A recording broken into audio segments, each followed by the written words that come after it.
How many times, folks, did you hear throughout the 2016 referendum, and actually since then, that we have voted to leave a club of cooperating nation states, not an EU superstate? How many times were you told that, warnings about an EU army were a dangerous fantasy? That's what Nick Clegg said. We've since seen that the EU has started to hire an armed guard to police its borders.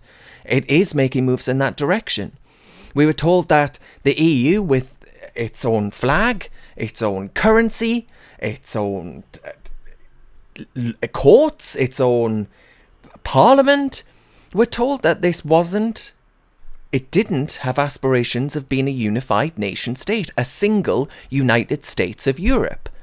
Yet, when it comes to the EU demanding that they are allowed, in what is an ongoing diplomatic row between the Foreign Office and the European Commission, they are asking that the EU receive all of the privileges and immunities necessary to enable them to carry their work out as any other nation state around the world. The likes of, the United States of America, they get those privileges and immunities because they are a sovereign nation state. Bodies like the EU, which aren't nation states, do not get those privileges afforded to them. But the EU is arguing that it actually is a unified nation and that it should have its own ambassador with those privileges. So you think, hang on a minute, they're trying to have the cake and eat it here. And the Prime Minister's office said it's a matter of fact that the EU is a collective of nations, but not a state in its own right.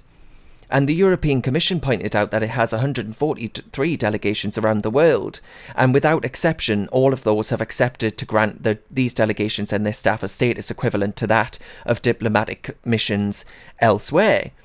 So, you look at it again, I ask you to remember all of those times when we were told that it was a Brexiteer conspiracy, that the EU had ambitions of being a United States of Europe.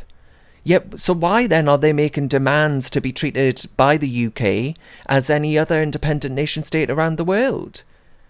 You can't have your nation state cake and eat it. You either are just a political and economic union, a collective of nation states, or you are a unified nation with aspirations of being so.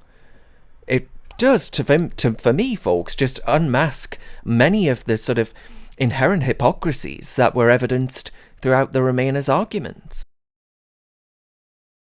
Reasoned relies upon grassroots donations from people like yourself that want us to continue producing our high-quality, free-thinking content. So please do consider clicking the link and donating, no matter how big, no matter how small, because it really does ensure that we can keep on keeping on.